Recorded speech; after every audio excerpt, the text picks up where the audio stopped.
Now that we have discussed the advent of print culture in India and the various impacts that came about in India, now in this part of the chapter, which is the last part, we'll be discussing about the plight of women and poor people that was there in India, and how and if and how this print culture affected them. Okay. When we're talking about women, we have to keep in mind the patriarchy. Okay, the patriarchy that was not just witnessed in Hinduism but also in Islam and other areas of the society. Okay, so women were always seen as submissive to men, and women, they were victims of very you can say egregious Hindu rituals such as sati, rituals such as that how widows were not allowed to remarry. Okay, so widow remarriage, the whole issue around widows. Okay, and sati, widow, and also of child marriage.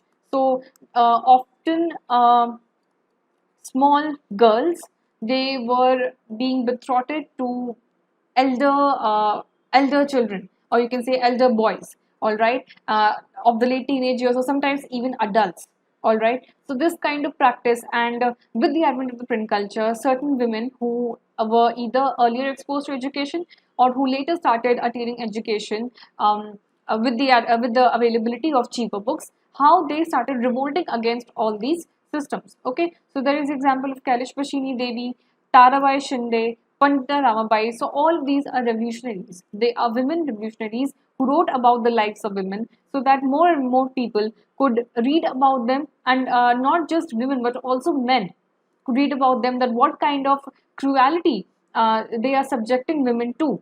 Okay, and there is also this example of Rasandri Devi. Okay,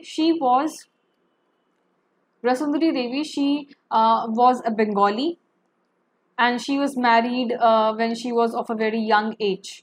All right, so she was married Bengali, and with the advent of cheaper books, okay, the availability of cheaper books, she started educating herself in secret in the confines of a kitchen space.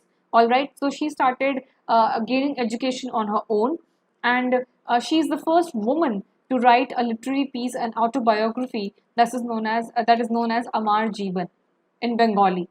All right, Rasundari Devi. Okay, so it was all on the go in the 1870s. So 1870s was also the time when Hindi books or Hindi prints were very popular. The earlier form of prints were in the South Indian languages, because printing press first came upon in Goa. So either in Tamil, either in Malayalam. Okay, then the other languages that were to be popularized were Marathi, again towards the south, almost towards the south.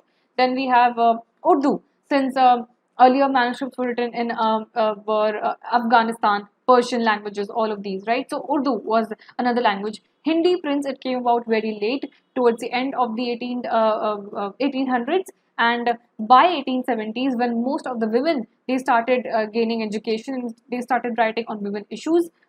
Largely they were devoted to the education of women, largely they were devoted to against patriarchy, against, you can say, the cruelties of patriarchy. All right, and they were always and always written in a very in a manner that was supposed to liberate women from all these oppressions.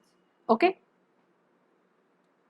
then the liberation, or you can say the liberal viewpoints of women, they were always met with conservative responses of men. And not just men, there were certain women as well that had inculcated the ideology of patriarchy so much, and that was so inherent in them, that they considered nothing wrong in to be submissed by men. Okay, largely, of course, men were the dominating force, but even there were certain women, and even there are certain women amongst us right now who have inculcated this ideology so much that they think that men are nowhere wrong when they subjugate women. All right, but we are learning about all these, because we have to rise above all these, and we have to be amongst all those women liberators and educators who have always opposed patriarchy, and who have always insisted on women to be free from all these oppressions. So you can see here in this picture, Ghor Khali depicts the destruction of family relations where a man is carrying a woman by chains. All right. So the woman is, you can say, she's demoted to a position of slave, almost slave, because she's the chain is around her neck and the man is carrying, dragging basically, dragging her by the chain. And another woman on behind is watching, but she's not doing anything because she again has inculcated the idea of patriarchy and considers nothing wrong to be in that. So conservative responses was that various arenas in the Punjabi literature, such as those of Ram Chadda, he published Istri Dharm Vichar. This is again a sort of conduct code that we have already learnt about in European literature. That there too patriarchy was dominant. Patriarchy was dominant everywhere, and women were expected to be subjugated everywhere. So, like conduct literatures or conduct codes that were prevalent there, in opposition to these women, liberal women prints, conservative responses came from Ram Chadda, Punjabi literature, Istri Dharm Vichar, where he teaches women to be obedient wives. All right, so imagine the audacity. Okay, then there is this Khalsa Tract Society, which also published cheap booklets. Okay, in a similar manner, cheap so that more and more people could buy them, more and more men could buy them and render their women to read them or dictate them, or even some women who can, you know. Buy them and read them, as opposed to the other prints that other prints by other women writers that talked about liberation from oppression. Okay, then conservative Hindus believe that a literate girl should be widowed. So the the amount of extremity is so, you can say, so, I don't know, I'm feeling of, I'm falling short of words here, but conservative Hindus, they believe that a literate girl should be widowed. So the equivalency, you can say, of literacy and the idea of a girl child or a woman getting obtaining education was so looked down upon that they considered that those girls should be widowed, should be without a husband. Okay, and Muslims, they feared that educated women would be corrupted by reading Urdu romances. So you can say that those they fear that the women would become, you know, seditious in the sense against those orthodox Muslim laws. Okay, they might talk of not wearing a burqa, or they might talk of wearing other sorts of clothes that they would be comfortable in, but the males would view them as being lascivious, okay, or lecherous. Okay, so conservative Hindus believe that a little girl should be widowed, and this ideology was so extreme that even a picture here is dedicated to that viewpoint, where you can see a man and a woman, so an Indian couple, or you can say a Hindu couple, they're seated together, and the girl or the woman is supposed to handle all the household chores, right? And if they are supposed to, or if they're expected to inculcate in other activities other than looking after the household chores, that has to be something or the other related to art. So very subtle kind of art, not dominant writers, okay, but a very art subtle form of arts, paintings, or you can say musical instruments. So here the man is carrying a musical instrument, and the girl, the woman, is indulging herself in hookah. All right. So the roles are reversed here, right? The roles are reversed. The woman is indulging herself in hookah, and the man is playing on the musical instrument. So this is basically a painting that is mocking the print culture, because whoever the painter was, they believed that the adverse effect of print culture was so bad that, see, the traditional roles that we have here in our society, the traditional roles where the woman should be the one playing the instrument or should be doing the household work, now she has become so bold that she is indulging in hookah, you can say a hobby, or a fancy, or you can say, a fancy that only a man enjoys. All right, an indulgence, fancy indulgence that only a man enjoys. She has become so bold, she has become so irreligious, okay, or her roles are reversed and she's not following the code of conduct. All right, So these were the conservative responses to all those women who were following the liberal ideologies that were prevalent in books, some by reading them, some by writing on their own, and some by hearing, if not writing, okay, or reading. Then, uh, about the poor people, two kind of things happened. Firstly, that with the availability of cheaper books, cheaper and abundant books, poor people, they were exposed to knowledge, they were exposed to literature, so they also had a hand on various scriptures or various other books that earlier only the richer people or the upper caste people used to enjoy. Okay, the other shift happened when the champions of the poor, they started speaking in favor of them. And who were the champions of the poor? The poor were basically of lower castes, right? Because the upper caste, they were all dominant. Lower caste means all those people, all those you can say Dalits, all right, who were cast away from the society, who were considered to be very, very looked down upon. Okay, so Jyotiba Phule, and you can see here his Ghulamgiri, he was the first person to talk against the atrocities that were committed to the Dalits. Okay, you can see here in this picture that the man, his mouth is being locked by a chain, and that chain is also furthermore locked. All right, this is a symbol that poor people, they were not allowed to express their own opinions. The hands, they are also chained, means they were not allowed to do anything on their own. They were not allowed to do anything, especially on the lands of those people that belong to the rich. So even if a poor people had some of his land, and say if his land was more than the adjacent land of the rich man would come and annex those lands. Why? Because he had power, he had more force, he had money, and he could do anything he want, and he could restrict that poor man to one shackle. All right, so arms are chained, not allowed to express their opinions, not allowed to speak for themselves. All right, to the atrocity, to not what just the poor man used to witness, but also their children, but also women who were raped. All right, and who were not allowed to talk about their rape, because a rich man could rape a poor woman, and that's it, that's the end of the story. Not even her husband could say anything, because if he did, he would be killed or given any other sort of drastic punishment that would make him end up in some trauma.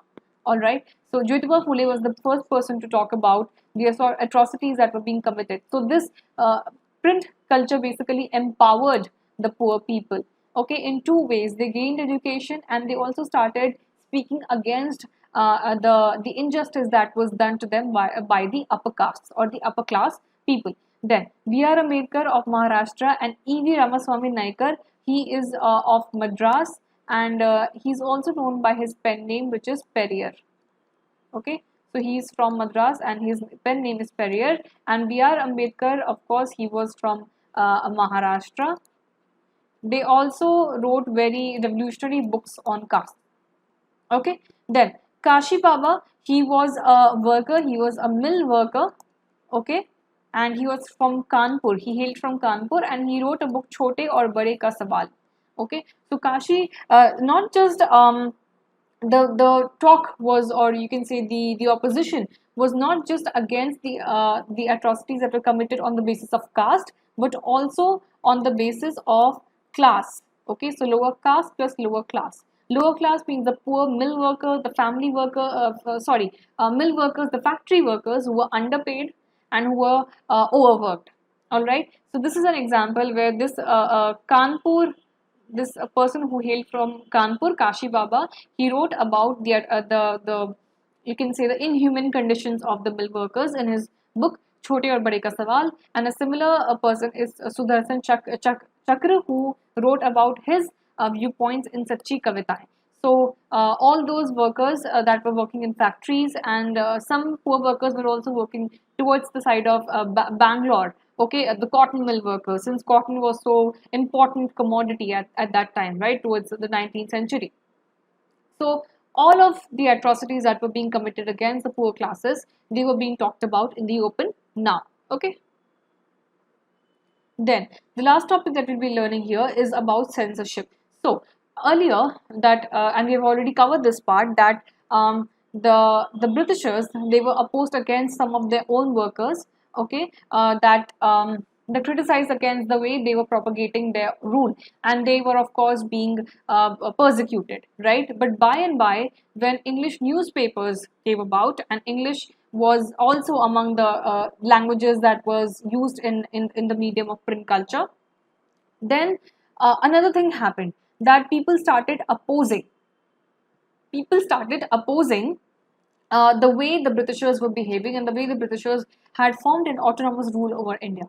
And this happened not just in the English medium, but this happened majorly in other languages such as Urdu, other languages such as Bengali, other languages such as Marathi, and of course Hindi. So you can see the indigenous languages. Okay, in English may, of course, there were some talks going on, oppositions, and somewhere in the favor, somewhere in the opposition. But the main kind of criticism that the English government witnessed was in the indigenous mediums of languages, in the indigenous mode of print culture in Urdu, Bengali, Marathi, Hindi, majorly in Bengali.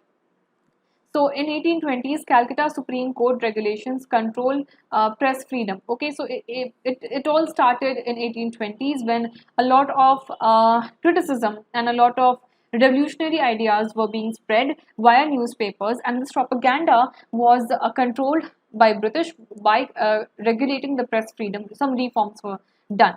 Then in 1835, General Governor Bentinck, he revised some press laws. He again regulated and imposed certain laws.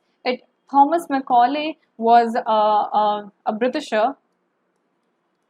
Thomas Macaulay was a Britisher who basically liberated the Indians from all these laws. All right, so he was much more of a liberal person, okay, and he was much more of a liberal person. And when he was in charge, all of these laws, they were done away with. But after the mutiny of 1857, after, if you remember, after the mutiny of 1857, where Hindus and Muslims, they fought against the Britishers together. After that, the Britishers were very strict. Now they clamped down on native press, means they had more closer surveillance, they had more closer control, okay, and they had a very stringent outlook on what was supposed to be published and what was not supposed to be published. So all the newspapers, articles, journals, pamphlets, whatever was being published, everything was under the scrutiny of the Britishers. And suppose if some article that was seditious, means that was against the government, those newspapers, those printing presses, they were given a warning that, look here, you are not supposed to write this because we control you and you cannot write against your controller. Okay, but if the printing press people, if they did not pay heed, or if they did not obey the British laws, and they continued printing all those oppositionary articles, then those printing presses, they were banned. Okay, or they were banned, and this came about with the 1878 Vernacular Press Act. So when after the mutiny of 1857, stringent control was adopted, and it was finally in 1878 when the Britishers got so strict that they started banning the printing presses. They were given a warning that you're not allowed to print all these, but if they did not pay heed, they were strictly banned. Okay, then Bal Gangadhar Tilak, he expressed his opinions against the British government by the reports of some Punjab revolutionaries, some Punjabi revolutionaries. All right, and when he did that, when he opposed that in his work Kesari, which was published in 1907, immediately in 1908 he was arrested.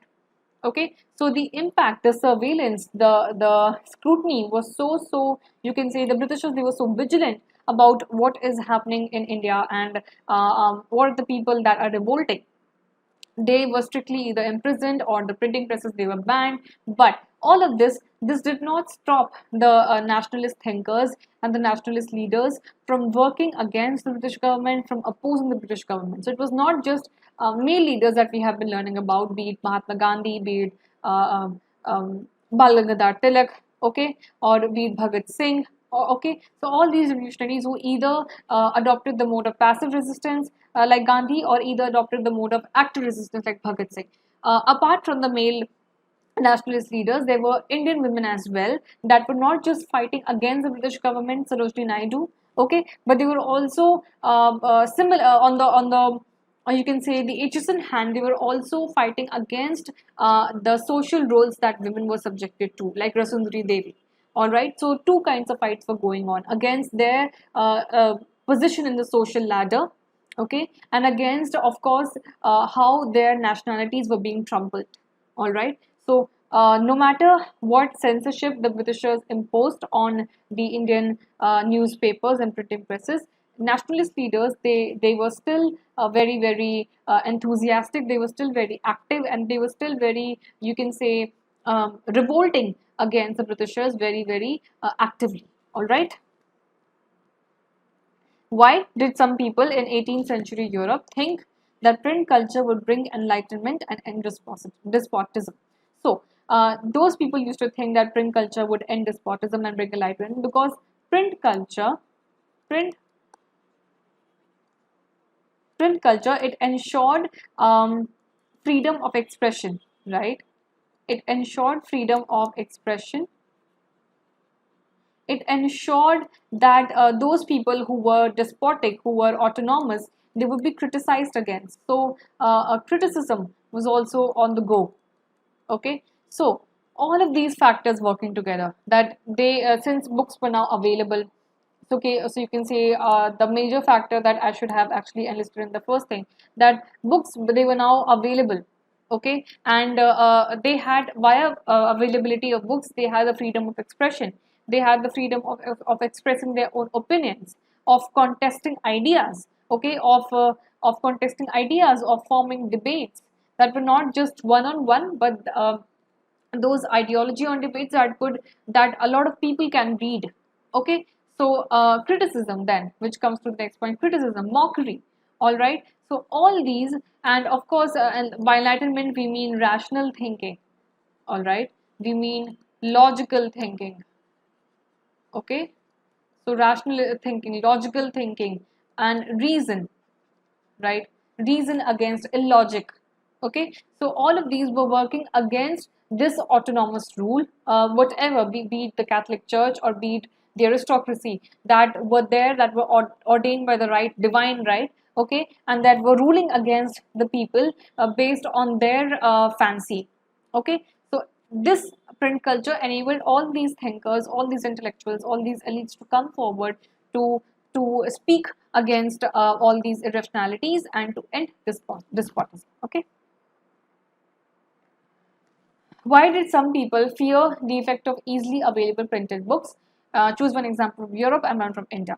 From Europe, you have it says one example, but okay, I'll give you two. You have the Catholic Church, right? That feared the Protestant thinking would topple their authority. And apart from Catholic Church, you also had intellectuals, even such as Erasmus. Now, Erasmus was not in favor of Catholicism, but rather he was against Catholicism, and rather he was against this easily available printed culture, because he thought that this would give opportunity for foolish people to slander religious thoughts, to bring about their ideas that were of no good. Okay, so these are the examples from Europe. But if you think about India, you of course come about two kinds of tenet, that is one falls under the religious arena, that is your Hindus and your Muslims. They were afraid that if printed culture were there, then that would empower the poor to talk against or to revolt against the richer, and of course it would empower the women to talk against the men, and that could actually, you know, reverse the traditional role, all right, the patriarchal role. Okay, so these are the examples of people, and of these are the instances where people believed that the effect of easily available printed books could actually you know, harm. All right, these are all regressive ideologies, more or less. Okay, what were the effects of the spread of print culture for poor people in 19th century India? So there were only advantages for the poor people. One advantage is, of course, that the availability, or you can say, yes, the availability of cheap books, the availability of abundant of books. Okay, So the books were cheap, the books were in abundance. Okay, that enabled the poor people, that encouraged the poor people to buy, or if not buy, to at least get themselves engaged in reading or in hearing the recital of these books of basically knowledge, right? And the most important effect is that it all emerged in the champions of the poor people. Champions in what cases? In cases such as caste, in cases such as lower class. So lower class and lower caste. Okay, lower class and lower caste. All of these are poor people. Lower caste, you have Dalit revolutionaries such as Ambedkar, such as Perrier, who are fighting against the atrocities that were committed against the lower caste, against the Dalits. Then the lower class people, the mill workers, or the factory workers, all right, who were also subjected to a very miserable condition, and they, by the help of print culture, with the spreading of this print culture, they used all this knowledge, all this, you can say, textual writing techniques, and not just writing but also hearing. I mean, there were certain illiterate people as well. So all of those people who could not read or who could not write, they could at least engage themselves in hearing about what all is happening. And if they could spread this message of hope that we will bring about liberation of liberation from casteism, from upper caste Hindus and from richer people, all right, who own us factory workers and who underpay us, who overwork us. So all of this worked in favor of the poor people. Explain how print culture assisted the growth of nationalism in India. So no matter how much censorship the no matter how much censorship the Indian presses they were exposed to, print culture, it helped the growth of nationalism because it enabled leaders to speak about their ideologies, to speak about their you can say nationalistic agenda. All right. So if one person is sitting here in one corner of India and he's speaking against the Britishers, and he wanted people from the other corner of India to also hear, or to also, if not hear, then get to know about what is happening here, that we are forming a group against the Britishers and we want more people to come in. So this nationalistic agenda, this helped in a sort of connectivity. Okay, this helped in a sort of connectivity. So this connectivity was based on the idea of what? On the idea of a national feeling, that no matter of which religion you are, no matter of which class or caste you are, we have to work together and we have to get rid of the Britishers together. Okay, so the print culture, it narrowed the world in the sense that it brought about people closer by connectivity. Okay, and this connectivity helped in spreading of ideology, or what kind of ideology, nationalistic agenda that was speaking against the Britishers. Okay, so this was all that you had to learn in this chapter. And in this chapter, we had learned about the print culture, how literature or how books were written, manuscripts were written, not just in the eastern side of the country, but also in the western side. We learned all about them, about China, Japan, Korea, about India, about England, and how print culture brought about a new revolutionary stance in England and India. So in the next part of the chapter, I'll be discussing with you a quick recapitulating points about this chapter.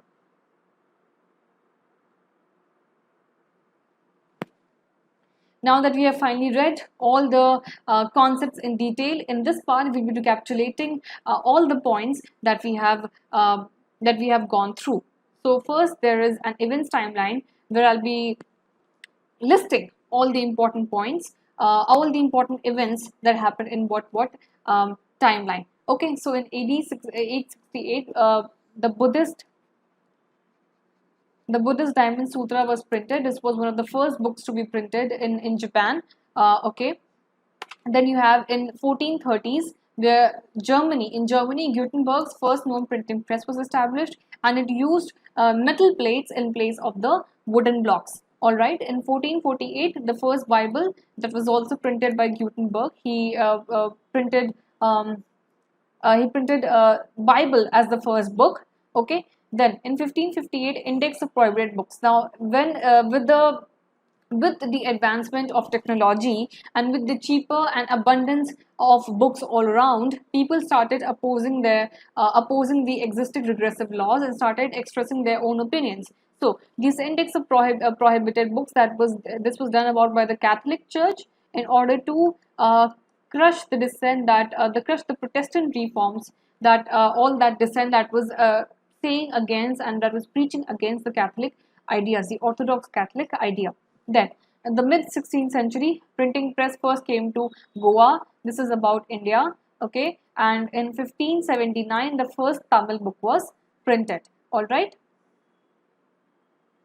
In 1780, James Augustus Hickey was the first person who was, you can say, criticizing the Britishers about how, or not, if not criticizing, then at least gossiping against against the Britishers, that how they are propagating their colonial rule.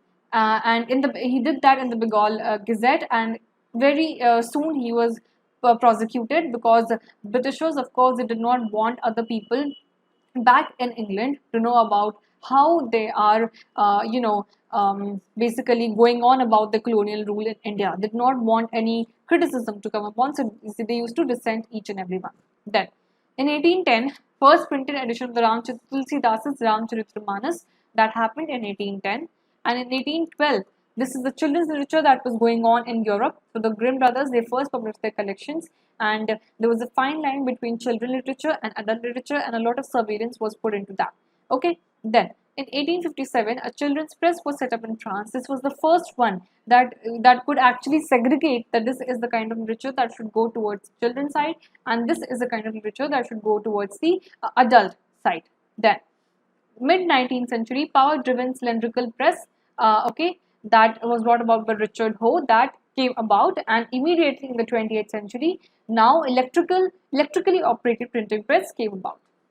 In 1878, in India, the Britishers passed this Vernacular Press Act after the mutiny of the 1857 majorly, that basically gave the Britishers a very stringent control over whatever was being published in India, be it in newspapers, be it in articles, be it in pamphlets. All of the articles, all of the printing material, they were under surveillance, under very strict surveillance, and whatever articles that were, printing seditious materials, they were asked to, those printing presses, they were asked to remove them, and if they did not do so, those printing presses, they were banned. All right. Then, earlier books in China, we had the wood blocks where articles, alphabets, letters, they were engraved, they were chiseled onto the wood blocks, they were inked, and then they were pressed against the soft paper. So this was the earlier mode of printing, all right, by using rubber paper, that soft, thin sheet of paper. Then, with the advent of these wood blocks, and later also, when electrically mechanized printing presses were being imported from Western countries, Shanghai became the hub of the new print culture in China. All right. Then, from China, missionaries spread to Japan and Korea, and they introduced this technique of woodblock printing. Okay, so in Japan, it was introduced around 768 to 770 AD, and in 868, we had the first Japanese book, the Buddhist Diamond Sutra. Okay, then Chinese paper, the Chinese technique. The Chinese paper means the Chinese rubbing paper, and the Chinese technique of wood block printing was introduced to Europe via Marco Polo, that Italian explorer that was there in China for a considerable period of time. And when he went back to his native place in Europe via the Silk Route, besides annexing, besides getting a hand of everything, be it from silk cargoes to textiles to everything else, spices. Now paper, wood blocks, they also came about in Europe. Okay. Then in 1448, German Gutenberg, he printed the first book, the Bible. This started a new reading culture, and when the reading culture was established, then different views, different people in the society, they started voicing their own opinions, and of course, this led to different clashes, this led to different conflicts, argumentations, contestations. Okay, some of those contestations was against the Roman Catholic Church, which was very orthodox and conservative in nature. So to crush the dissent of people such as that of Martin Luther, Roman Catholic Church started maintaining an index of prohibited books from 1558. Then, print culture and French Revolution are closely linked because, from like I have been explaining you, the expression, free expression, the opportunity of people to voice their own opinions, that was against the autonomous rule, not just of a government but also of church. So all of this was being questioned, and that is why French Revolution and print culture, they are very closely linked. Then Richard and Co. of New York, he was in the 19th century. He perfected the Gutenberg's printing press, that had also gone a number of number of reformations earlier as well, and he perfected the power driven cylindrical press. And then lastly, we have the printing press. It first came to India with Portuguese missionaries in the mid 16th century. And the first book that was printed, that was in Tamil, the first Tamil book in 1579 at Cochin. Then in 1713, the first Malayalam book was also printed by the Catholic priests. And by the end of the 19th century, a new visual culture was taking shape in India. And what was enlisted in this new visual culture shape? People were exposed to more and more books because books were getting cheaper, books were getting more and more abundantly available. So people, two kinds of things were happening. When you talk about nationalist thinking, then people were expressing their opinions against the Britishers, and a national feeling was being consolidated, being integrated into the masses, common masses, irrespective of the classes and castes. But when we talk about classes and castes, the poor people who were now exposed to available books, they also started opposing the injustices that they were, that they had to witness, that they had to face at the hands of upper caste or upper class Indians. Okay, so when we talk about Dalits, there were certain revolutionaries that tried against the atrocities that were committed against Dalits.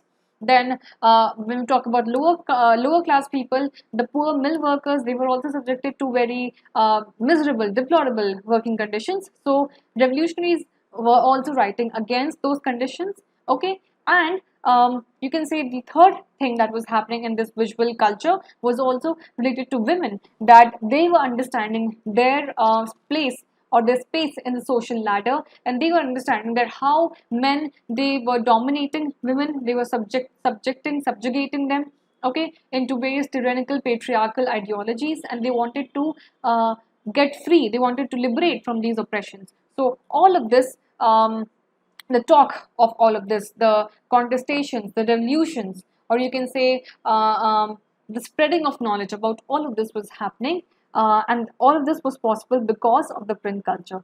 So that is what you had to learn in this chapter, and that is why I think you must have understood now that how print culture was a boon to all of us, and how it was important. And just imagine, if you did not have this print culture, then all of this discussion and all of these revolutions that are not just nationalistic at stage but also social, these could not have happened with such intensity. All right, so thanks to the print culture, and I hope that all these concepts they are clear to you. And thank you so much for joining me here on Study Room. Take care and keep studying well.